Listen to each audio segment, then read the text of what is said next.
Cousin marriages. What did you think when you first found out that cousin marriages were allowed in Islam? At first, I thought it was pretty gross because where I'm from, where a lot of you guys probably understand, if you marry a cousin, like anyone biologically related to you is like viewed as gross. So it's like almost marrying a brother or sister. It's viewed as like incest. It's like a taboo thing. When you're growing up, it's like don't even look at your cousin that way. Like we don't even talk about it. It's just like it's just a no. Like we don't do that. However, after I studied it more, I learned about why cousin marriages are permissible, why they're okay. I don't view it the same as like marrying a brother or sister. Okay, that being said, I want to clarify I'm from a culture where cousin marriages are very, very common. I grew up around cousin marriages. Like my parents are literally cousins. So for me, when I first came to Canada and I found out that cousin marriages are looked down upon, I was extremely confused. Just like you guys are confused that cousin marriages are a thing. Yeah. I was confused that it's not a thing in the West. So I mean, it's a very it is different in different cultures. So I think we need to respect the fact that some cultures allow this. There's nothing wrong because technically they're not really close blood related. In Islam, close blood related relatives include your maternal, paternal uncles, your siblings, your actual siblings, and apart from that, your grandfather or your father's lineage, those people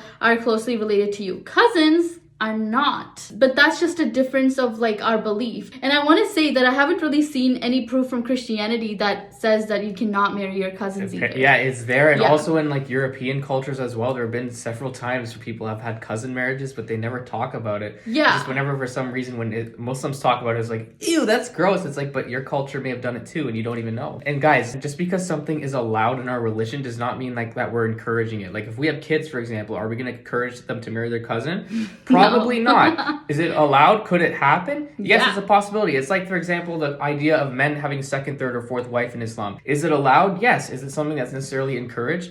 No, because a lot of men can't handle that, right? So it's like, it's the same idea here. Just because something's allowed doesn't mean it's encouraged in the religion. Also, we understand that there's a whole concept of birth defects because you marry your cousins, but I just want to make something clear, guys. I grew up in a culture where cousin marriages are extremely common. I haven't seen birth defects the way that people describe it to be. So my view of cousin marriage won't be the same as yours. And I respect that. I completely do. So all we're going to say and all we're going to end our video with is the fact that although cousin marriages are allowed in Islam, it's not something we're going to go out of our way to encourage people to do. That's it.